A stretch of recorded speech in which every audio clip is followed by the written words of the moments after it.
you think you have rights, but then an emergency act comes along and suddenly you have no rights. You think you have money in the bank and suddenly your bank is frozen for whatever reason. The government can find some reason and that won't stop. The only way to stop is the people have to move to that Bitcoin standard where they have their own value. Every right that you have is given to you with conditions. In the US, you have the right to free speech and to bear arms. But if you have no money, you can't spend your money, how do you buy the arms? When you move the money to another party, you give up sovereignty completely. This is why, even as despicable as he is, Trudeau did a great service for Bitcoin because he taught a lot of Canadians that your money in the bank is not your money. We live in a world where that's becoming increasingly the norm, where you can't access your money. So it's all accelerating. I think this is why hyperbitcoinization is inevitable, because that whole system, the fiat system, the banking system, it's geared towards control.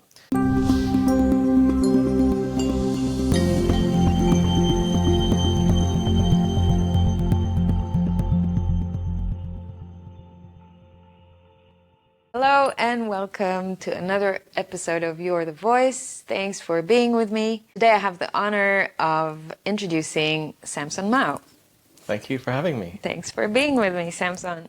I wanted to do this for a long time, so in person is the best. So it is. Thank you for coming. We're in Madeira. It's the first day of Bitcoin Atlantis. Crazy times in the Bitcoin space. So much happening right now around the industry. So this is a really exciting time to be here and to do this. I just want to start with a quick intro for my audience that may not know you. Samson is the CEO of Jan3, a Bitcoin technology company focused on accelerating hyper-Bitcoinization. And I am going to explain what that is very, very soon. Samson is best known for his work with El Salvador's Bitcoin initiatives and his efforts in nation-state Bitcoin adoption around the world. As one of the top executives in the Bitcoin ecosystem, his expertise spans from running one of the largest exchanges and mining pools, which he was the COO of BTCC, right? BTCC? Yes. A long time ago. A long time ago? How long ago? 2015, 16. Wow. It is a long time ago in Bitcoin terms. Yes. To guiding the development and deployment of Bitcoin infrastructure as the CSO of Blockstream. When was that? 2017 17. to something like 2021. And what about your earlier background? Like where did you start? My professional background is game development, actually. And that's kind of how I fell into Bitcoin. So a friend of mine, Bobby, was running an exchange in China. And my office for my game dev company was just across the street, basically. So I started out as an advisor to BTC China, helping them with their mobile app and mobile team. And then I just got pulled into... So developing for them, and then you got pulled into that space? Yeah, helping them assemble their mobile team. Got it. I was also a games developer. And my first job was a games developer. I'm still a game developer. Are you? Yeah, You still writing code? Not writing, but still building a game called Infinite Fleet. Nice. What is that about? It's a sci-fi strategy game, MMO game. So yes. You're playing online with hundreds of players, hopefully in the future thousands and tens of thousands, but you're commanding a fleet of ships and fighting against an NPC faction. Are you developing that on your own? I have with a team? I have a team. Very cool. We also have a shared friend who is a games developer. We do. So that's like a common thread. I used to make games for Nintendo, Sony PlayStation, Xbox. That was my first job. At Ubisoft. Yeah. Okay. Very cool.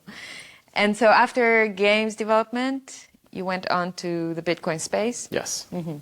Okay. Well, in parallel. I'm still doing games. Yeah. And very much into Bitcoin.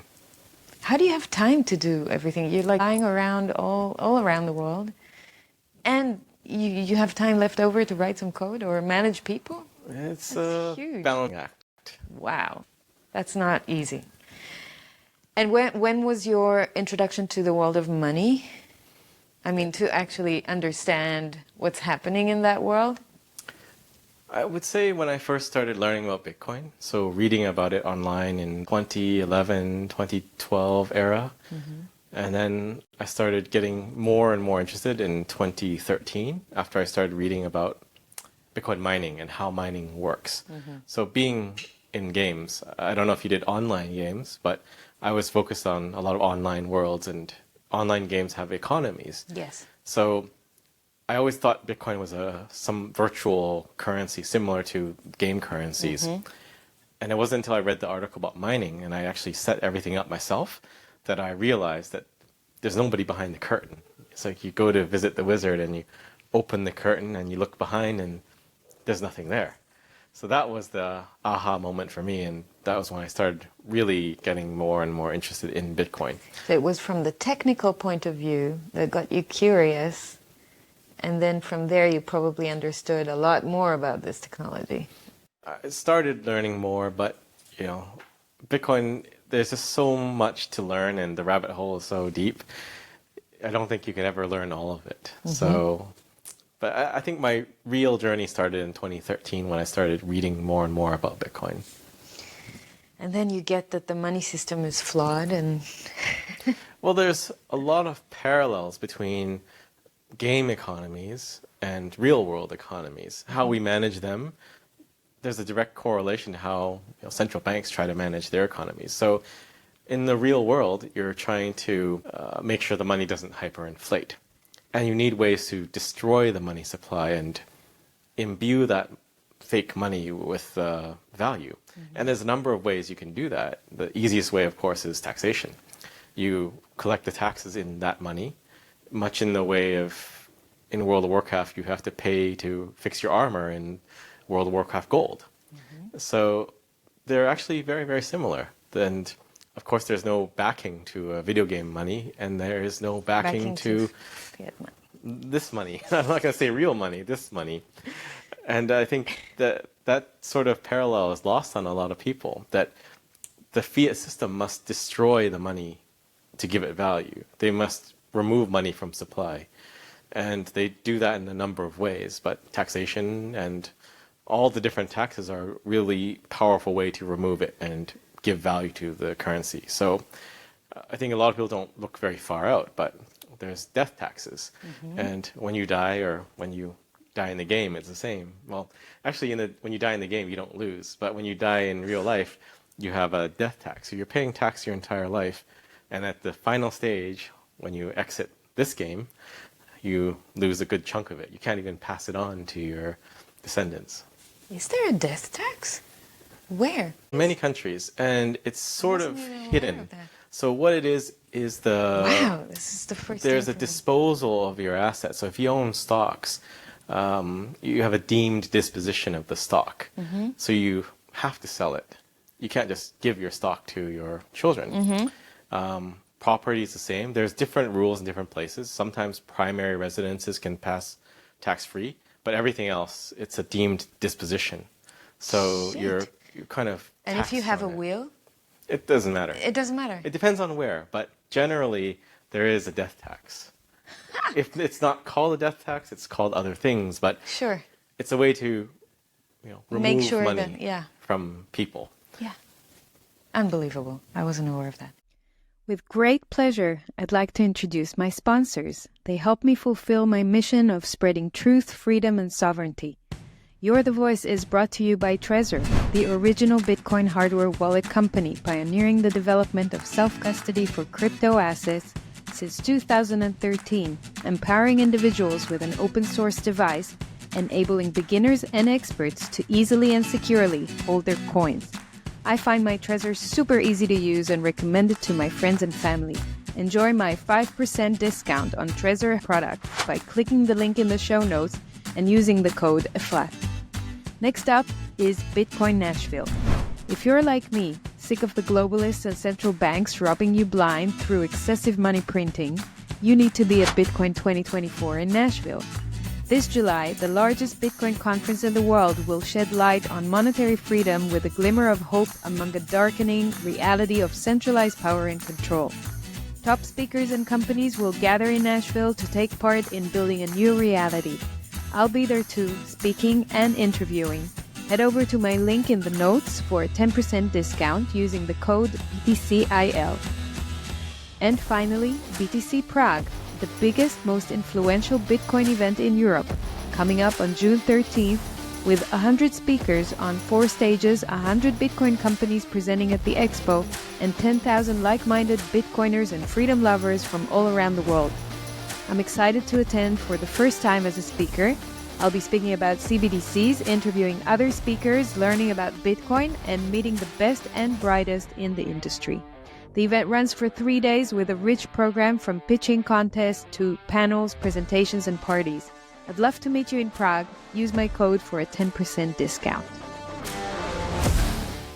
So I promised I'm going to say what hyperbitcoinization is for those that don't know. So I looked for the definition. The moment when Bitcoin becomes the world's dominant form of money, people will value Bitcoin more than fiat currency or precious metals when this happens. And another definition that I found is the inflection point at which Bitcoin becomes the default value system of the world. Mm-hmm. Is hyperbitcoinization the goal for you? I believe hyperbitcoinization is an inevitability. Mm-hmm. And we are just speeding it up a little bit by trying to get the nation states on board. Right. So Jan 3, we work with governments, work with politicians, regulators, central banks too, if they're open to discussions. And we try to help them. They? Some of them are. Really? Yeah. Central banks.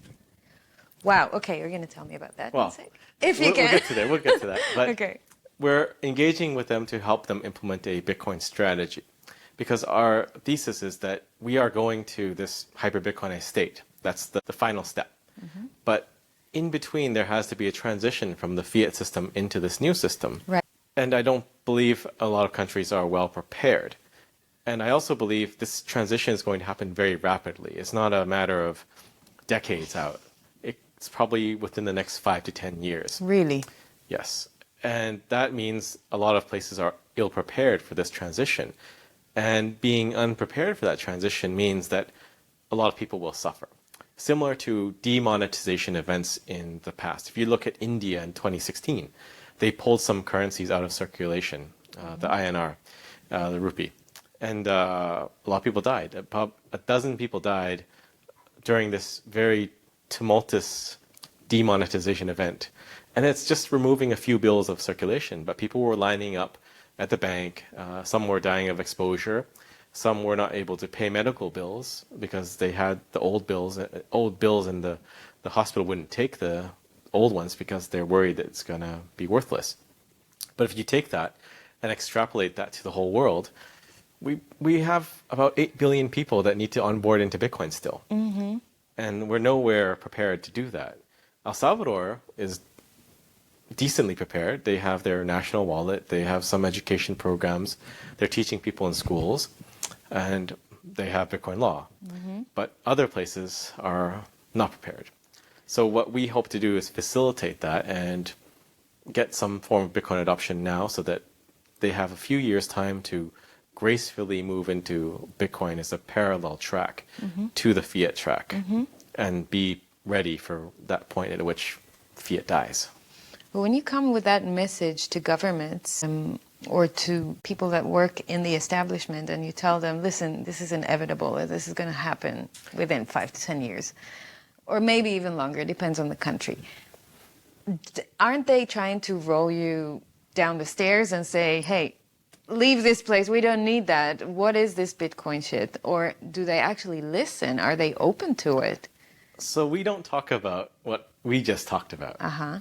We come at Bitcoin adoption in terms of incentives and trying to align incentives for them to Bitcoin. Mm-hmm. And typically this is in line with mining. So if they have excess energy, and a lot of more developing, poorer countries in the world have a lot of untapped energy reserves. They just have no way to access them and no money to build hydro dams and geothermal plants and the such. So we look at and see what they need. If they need infrastructure like airports, mm-hmm. roads, whatever, hospitals, they could mine Bitcoin and pay for those things with Bitcoin because they have untapped energy. Or they're just throwing away excess energy. Like there's a hydro dam in Suriname with 5 megawatts of untapped and used energy. They're just running off that water effectively. But this is the case in many countries. They have energy and they're not using it to mine. So what we go and do is say, They're not using well, it for anything, I guess. So why don't you just mine Bitcoin and Help your citizens. Yeah, or sell the Bitcoin. If you don't believe in Bitcoin, that's fine. That's your problem. Make money But, for the country? Yeah, you can build a hospital. You could give money to the people in poverty. You can do anything with this. So it's almost a sort of a waste to not mine Bitcoin. It's money on the table? Yeah, it's money on the table, literally. So that's what we go to the governments with. We Okay. go and see what they need and what we can do to make the incentives align together. Or it could be that they have ESG goals and they want to remove flare gas installations. And you can do that mining Bitcoin. So we just kind of try to figure out all the different pieces of the puzzle that appeal to them and approach it that way. But we don't talk about the hyperbitcoinization Got it. end game and things like that, because I think it will scare them. Sure. You want to meet them on their own terms. You want to speak their language. You want to align with their goals and maybe their state needs and find a way in. So energy is a way in. It's the easiest way. Easiest way in. I think. Like, it's great to have legal tender like El Salvador, but I think it's also more challenging because most governments, they don't have a president or prime minister that fully understands Bitcoin. Right. Like, people forget that President Bukele was a Bitcoiner before he was a president. So you have that edge where the guy understands it. So of course he can go and do something when given the right tools. A lot of other leaders in the world don't understand Bitcoin, but they do understand they have needs for their country. This is getting into the philosophical part. So No, go on, when go we on. engage with the governments, we try not to get into the philosophy of money because Sure. that is a very deep rabbit hole. you Sure, know? sure. And I don't believe people today have a good understanding of money. It's rare that people understand what money is or even what energy is. And this is what is causing systemic energy shortages in Europe because they forgot that I need energy, I need a base load, a reliable base load, and they throw things away like nuclear. Yep. Like in Germany, for example. Perfect example. Yeah. So not only do they not understand money, they don't understand energy. But Bitcoin can bring that together, I believe, if we can show them how it works. They'll understand the mechanism behind it. So let's focus on saying you have excess energy and you can have money. And then they'll work back and understand, well, money and energy now are interrelated because of Bitcoin and mining and how the system works. Very good. Okay. And how ideally do you see hyper-Bitcoinization happening? Is it through nation states? Is it a combination of grassroots and nation state adoption? How do you see that? What's the most effective way that you think we're going to reach that goal? It's a combination of both. You have to have the grassroots initiatives, something like Bitcoin Beach, Bitcoin Lake, Bitcoin Jungle. These are Bitcoin communities Atlantis. around the world, Yeah, right? or even this conference that And we're conference, here right. in Madeira for. And we recently announced a strategic partnership with Botev in Bulgaria. It's a football club. So they are pushing Bitcoin adoption there locally amongst their fans and their community. So these are all ways that further Bitcoin adoption. The top level, top-down approach that we are working on with governments is a way to advance it further. But you need that grounding first. Otherwise, there can be no real adoption. Because at the end of the day, what money is people and people using something as money, whether it be coins, gold, paper, bills, or Bitcoin. So without that real adoption on the ground, everything the government decrees will fail. Like, the government is really bad at doing things. Like, when they want something to happen, they'll try to do something. But it's almost like it'll never work because of various reasons. Like, they just can't seem to make things happen. Everything that is real has to be organic from the ground up. I But totally agree. Yeah. you do need that top-down approach too. Otherwise, you don't promote the grassroots. And the regulations at the top can hinder a lot of the grassroots adoption. So take Indonesia as an example. They cannot pay with Bitcoin there because of the rules, the law. But they want to do mining. So we can engage with the government there and see if we can push some Bitcoin mining projects. And then by natural extension, to encourage more miners to set up, you should probably ease the payments part and let people pay. And it would make perfect sense too for economic stimulus. Have people already going to Bali, why not let them pay in Bitcoin? And it's better for everyone, Sure. removing that friction and that barrier. So Can you give some other examples of projects you're working on now in Jan 3? You mentioned Suriname. Yeah, there's a lot. Suriname, there is an interesting way that we could get Bitcoin accepted almost as if it was legal tender through an executive order. So they have their own local money, SRD, but they also use the dollar and the euro. And there's 2 executive orders that allow the people to use that as money. So they simply need to put forth an executive order for Bitcoin. And the case that we have is that Bitcoin is the money of El Salvador. So it is a foreign currency, which means they can simply pass this executive order. But El Salvador anchoring Bitcoin as legal tender makes possible a lot of different avenues for other countries to adopt Bitcoin with minimal legislative overhang. Like they don't need to pass any laws. They can use pre-existing laws or pre-existing mechanisms to make Bitcoin de facto legal tender or deregulate. Or deregulate. Yeah, like that's what I Argentina. wanted to ask about Argentina. What do you think about Milei's policies and where he's taking this? The net effect is the same. So you can have Bitcoin as legal tender. You can be a place like Switzerland and there is no capital gains, so you can just use Bitcoin. And I think Portugal was the same case before, but then they went more with the German model where you have to hold it for 1 year and then it's tax-free. But deregulation is just as good as legal tender. And that's in line with Milei's policies. So I think it's probably the best we'll get from his government. I don't think they'll say Bitcoin is legal tender, but the deregulation and a little gentle nudging towards Bitcoin. I think Diana Mondino had said something like you can use Bitcoin. It's kind of a nod, and I'll take it. Sure, it's better than nothing. Okay, great. Wonderful. Do you think governments, I know this is a generalization, but do you think governments are allies? Can they be trusted? I mean, I've experienced bad things from governments in the last few years. Well, I'm Canadian, so I can Oh, tell yeah. you. You've got a rock star there. Yeah, we've got the front row seats to what governments can do. Ooh, yes. But I think at the end of the day, governments are still made up of people. And you can have bad governments because there are bad people, weak people in the government, like Trudeau. And there's plenty of examples of this. But you can also have good people in the government that want good things for their constituents.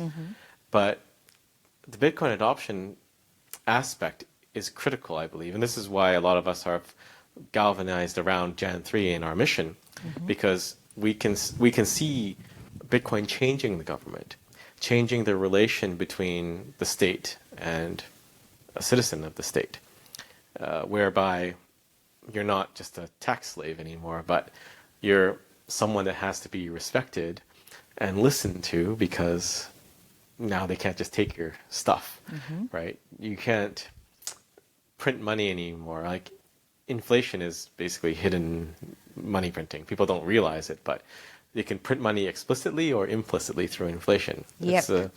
You can tax people explicitly or tax people secretly through inflation. Yep. And with Bitcoin, you can't do that anymore. And if you look at a lot of government policy, the bad policy, most people would never agree to things like what they're doing. Like in Canada, we have the Arrive Can scandal, or Arrive scam, as they're calling it now. What is that? It was during COVID. They had an app that you had to put your vaccination status and update everything every time you entered and left Canada. Right. And they spent $84 million on this app that just log data, basically. And a recent revelation was the CEO of ArriveCan was actually a government employee at the National Defense Department of Defense. So there's a lot of corruption, and Bitcoin can fix all of this, I believe. But the point is, there are a lot of bad things governments can do to people, and Bitcoin removes the ability for them to do that, because now you kind of have to ask people to put up money, whether it's for war or for ArriveCan or something, and people wouldn't agree to spending money in that way. So it restores a balance, I believe, to the force. I mean, they won't ask, they will continue doing, but then you can vote with your feet and just not participate in the system as much as you would before when you relied only on fiat money, I guess. Yeah. Right? It's your implicit way of opting out from the system. But not everyone can vote with their feet. Some people have to stay for whatever reasons. Sure. And there's also the challenge of can you leave too? Because we've learned through COVID that mobility can be stopped. So I think we have to at some point engage with the governments. We can't just flee. There's only so many places we can go. Like, in theory, we could all flee to El Salvador. But then what happens to El Salvador? Yep. If every country is a fiat country and controlled by the money printers and we're all in El Salvador, well, they can just nuke us or something, right? So we have to fight back, and we have to engage to bring more allies to the Bitcoin Where side. we are. Yeah. Yeah. And I think we will get there simply because of necessities. Governments at the end of the day need money. How do you maintain a standing army for defense if you cannot pay the soldiers? If your money is worthless? And we've seen examples of this from history where the government can't pay the soldiers and that's it. If the soldiers want Bitcoin, then maybe you need to have Bitcoin. So it becomes a national imperative for them actually to have sound money. And this is why a lot of governments buy gold, because they know that the fiat money is just a game, a thinly held together by tape game that is going to fall apart at any time. That's why they're buying gold. So Yes. Bitcoin is just new gold. Do you think that some countries are holding Bitcoin, and do you know of any? Well, El Salvador, Yeah, sure. Not the obvious ones. not the obvious ones. They're, I mean, Snowden was just saying something that... I think he's speculating, but we do Okay. know that there are countries mining, and thereby they are holding. So Kingdom of Bhutan, and I believe there are a few other countries too that have Bitcoin mining operations that have yet to reveal them. And this is probably why hash rate has been going parabolic, even though price now is caught up a bit to hash rate growth. But I would say 2 months back, you can see hash rate is outstripping the price. When the halving comes, a lot of these mining entities are going to potentially be underwater. Now, of course, we've caught up, but why is it that when they're technically going to be insolvent or needing to shut down, why is the hash rate still going up? And that's because it's nation states mining.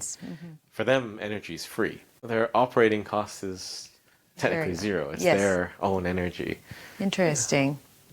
Okay. So we talked a bit about governments and how they can put in place restrictions.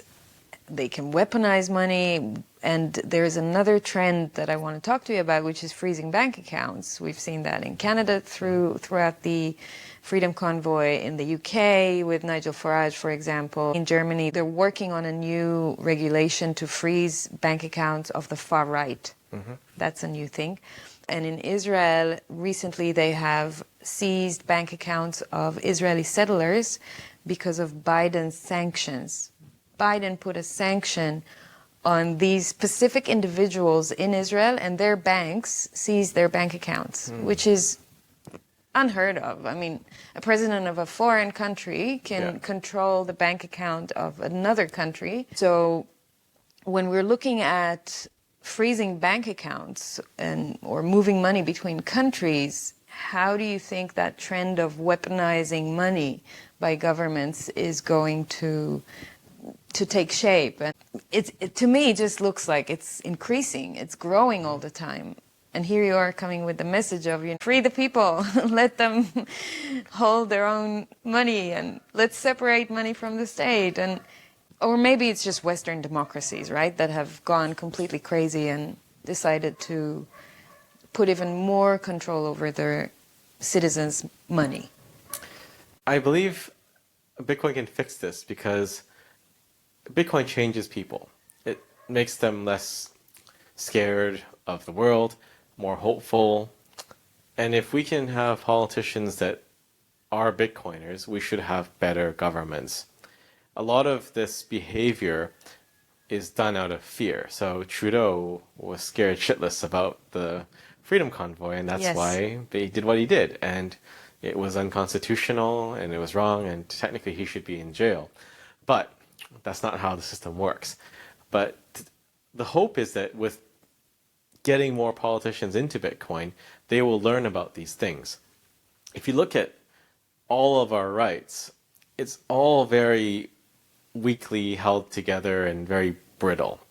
You think you have rights, but then an emergency act comes along and suddenly you have no rights. You think you have money in the bank and suddenly your bank is frozen for whatever reason.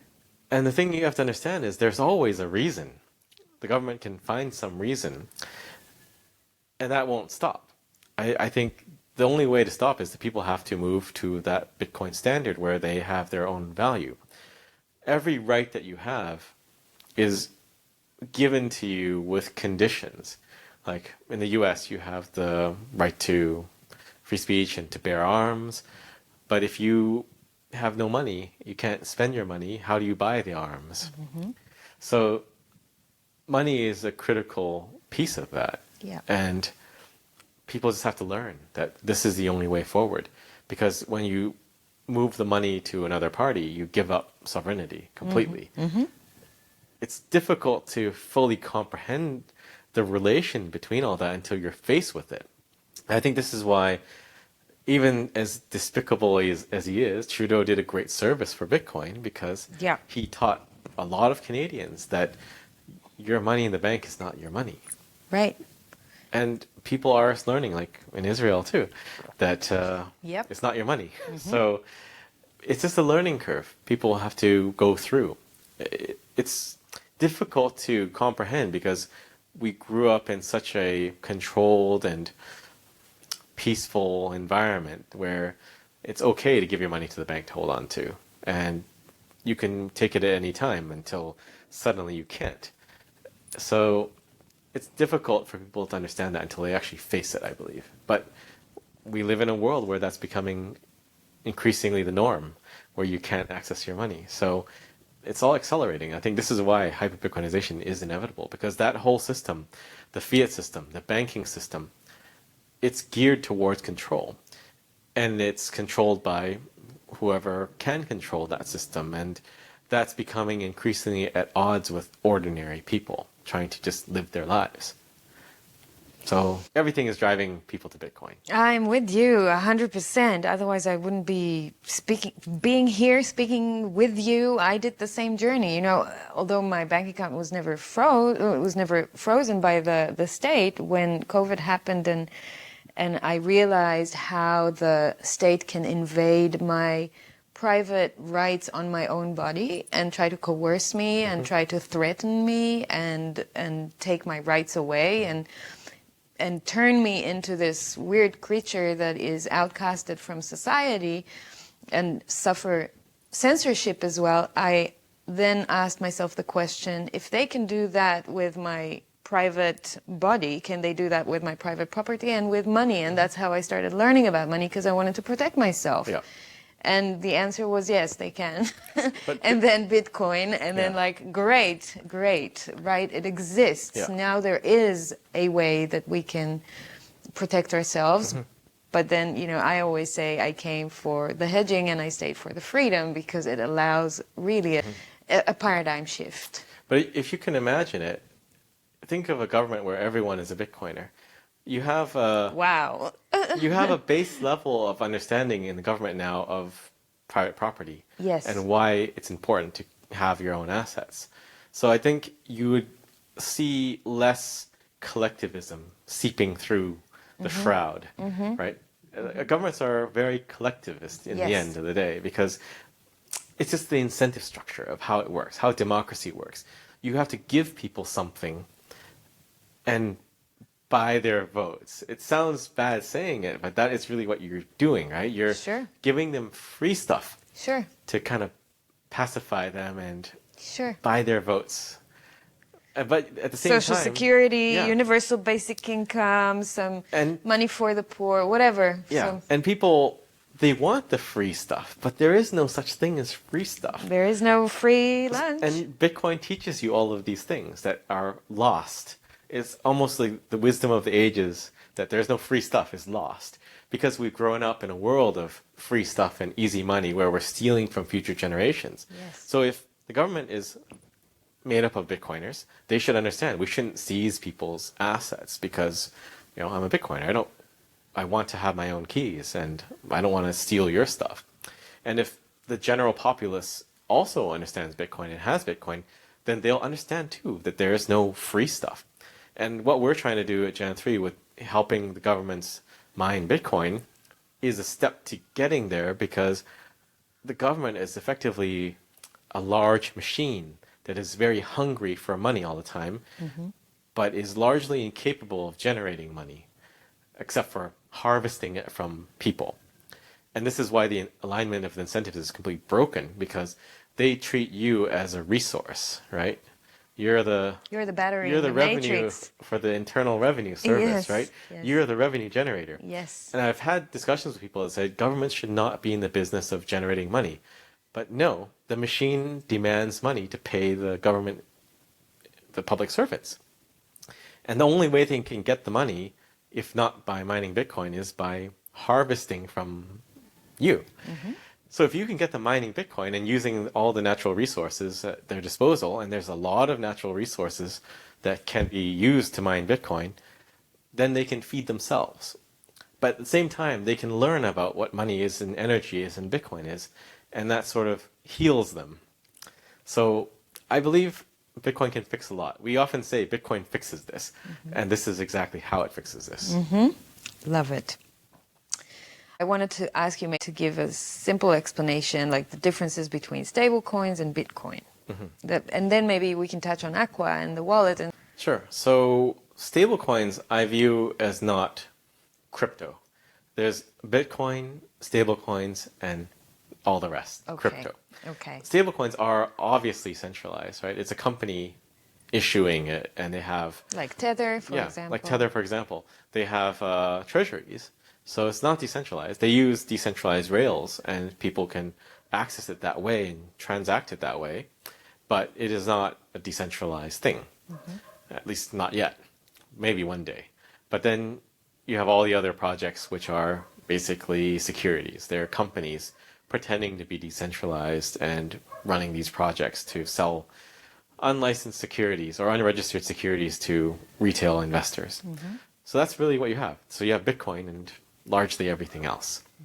But I do see value in stablecoins because a lot of people in the world, their own currency, like the Argentinian peso, is being devalued massively and inflated away. And they need something to... 230%, I read. Something like that. I mean, it changes every day.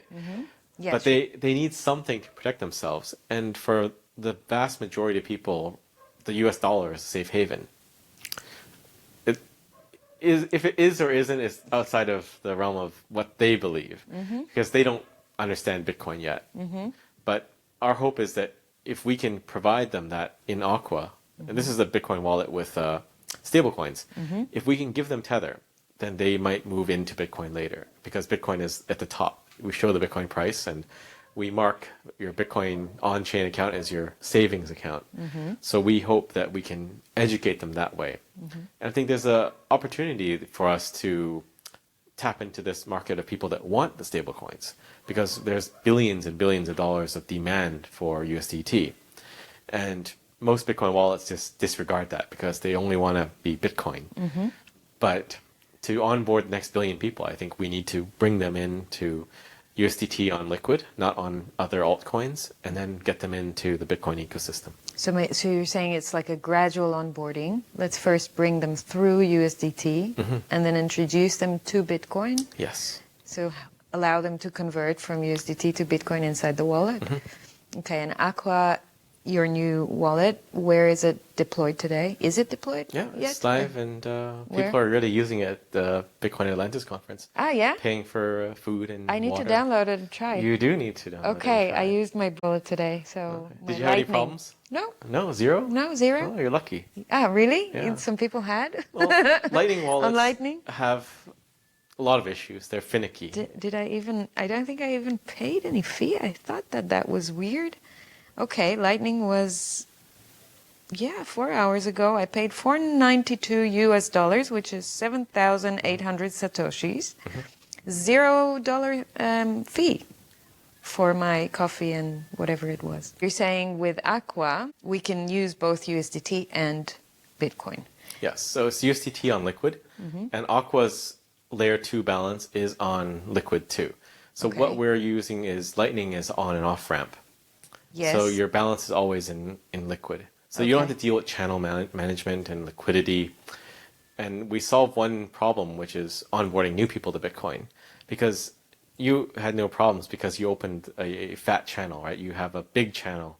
But if you're new to Bitcoin, and I say, I want to send you some sats, and well, first you got to open a channel. That doesn't really work, right? Or I have to send you a fat channel, otherwise it's kind of useless for you. So with Aqua, you can receive, a few dollars, and that just is converted into liquid Bitcoin without having to open any channels and do any balancing or management. And it's transparent for the end user if it's Lightning or Liquid. So when you receive a Lightning payment, it just swaps into liquid, and when you send it over Lightning, it swaps back out. So that is seamless for the user. But we decided not to overload them with too much information, saying that this is a swap or anything like that. But they can see it in the user interface that there's a service and there's a swap. Okay. And there are fees for those swaps? Yeah, you have to pay the liquid chain fee and then the bolts, which is the swap service that I think they charge 0.3% or something. Okay, that's not too bad. It's not too bad, but the thing But is, it's still- you have to understand, to open your channel, you had to pay somebody. Some people were upset because in Aqua, there's like a fee for every single transaction. It's not zero. But with a Lightning wallet like that, you're paying it up front. And then, yes, your transactions are free now, Free, but you but paid sure, first sure. to get it. I Whereas did. we're a la That's carte. true. Every single time you do it, you pay a little tiny bit rather than a big chunk A at big the chunk beginning. at the beginning. Got it. Okay. You had a tweet recently. Bitcoin has decoupled from the legacy markets. Can you explain that a bit and maybe give us your price prediction? Sure. So if you look at Bitcoin compared to the S&P or any of these indices, or NASDAQ even, you can see that there are points in Bitcoin which it decouples from the market. So the market was either flat or went down, and Bitcoin did a big leg up. So recently, the stock markets were flat to negative, and we jumped up to 60-something. So this is one of those pivotal moments where we decouple a bit more from the legacy financial system. But if you just compare Bitcoin to the dollar, like the purchasing power of the dollar to Bitcoin is trending to zero. You see it very clearly for Argentinian peso and Turkish lira. Not as clear for the dollar, but it is going down to zero. So that is the decoupling, when we break free of the traditional markets. Because there are periods in which we track very closely as a tech stock almost. And when the market's up, Bitcoin is up. When the market is down, Bitcoin is down. But we have these clear breaks, and this was one of those clear breaks. And you're very well known for your predictions about the price. I don't care so much about the price of Bitcoin. I do care when I go in and I buy more, but the people care because normally that's their way in. They want to know how much fiat they need to put in order to get Bitcoin, especially the first times. So what do you predict that's going to happen with the fiat price of Bitcoin? I think we're going to see 1 million this year. Really? 1 million this year? Yes. 2024? 2024. Oh my God, I'm going to be a millionaire? Multi-millionaire, You just said it. Multi-millionaire. Maybe Oh my God. multi-millionaire. But yeah, I think Bitcoin price has been suppressed for a very long time. We should have hit these levels at maybe 100K a few years ago. But if you look at the amount of fraud that was perpetrated by FTX and other companies, that's really what stole the 100K from Bitcoin in 2021. We should have been there, but they stole that. And that's Because why people were doubting and selling, and they were scared because of what happened to FTX. It all unraveled, and we learned that FTX was selling Bitcoin that they didn't have even. So it's not even, it's just selling fake Bitcoin. Big that fraud. did not exist. And it's possible other groups did the same thing, and it all untangled, and then Bitcoin crashed because people lost confidence in it. And we've recovered, but then we still had a little bit of that untangling to do with GBTC, which is all interconnected to the prior fraud. This time it's just Barry Silbert's group, DCG, right, and Genesis. So that's still untangling now. And I think this is why we saw a muted response when the ETFs launched. But it's very clear if you're looking carefully that there's a massive amount of demand that's increasing constantly from the ETFs. Yes. And that will outpace any of the untangling of fraudulent activities from Genesis and DCG now. So given all of that, and given that we've effectively almost reached the previous all-time highs pre-halving, I don't see it being impossible that we see 1 million this year. Wow. Okay. So there are some people that are already taking their first steps in Bitcoin, and they're finding the courage to start something new. But people are still concerned and taking that leap of faith and trying something new. It requires learning. It requires some investment of time and energy in order to find the answers you're looking for. Where would you recommend them to start? I would say the first step is to just get a little bit of Bitcoin in a wallet and just see what it's like to have money of your own. Yes. And this is going back to what we were talking about earlier. Bitcoin is not new. The technology and how we do money now with Bitcoin is new relative to the fiat system, which is centralized. But peer-to-peer money is the original money. Right. It's how money first came about. People interacting and trading with one another. If you look at what money is, it's simply an abstraction of human time and energy. I make hats, and maybe you make essential oils. We can trade, and you have that coincidence of wants. Like, I just happen to want a bottle of essential oil, and you want a hat, and we can do that. But with money, we can use a third mechanism to facilitate that trade. And all of this is peer-to-peer. Money allows us to scale up from a small community doing this trade to global commerce. And that's done by making it electronic. But the problem is when we made it electronic, it was also heavily centralized. And centralized systems are prone to attack and being co-opted by central forces like governments. So what Bitcoin does is just restores the balance. Everyone is a node on the network. Everyone has a bearer asset. I have Bitcoin, you have Bitcoin, and that's it. So it's actually going back to the roots of money. Yes. It's going back to the basics. Simplifies it. Yeah. And removes all the middlemen from the picture. Instead of gold coins, it's an orange coin that's digital. Yes. I always call it the digital gold. Okay, great. And Samson, where is best to follow you? I'm on Twitter. My handle is Excellion, EXCELLION, and then if you're interested in nation-state adoption, we're Jan3Com.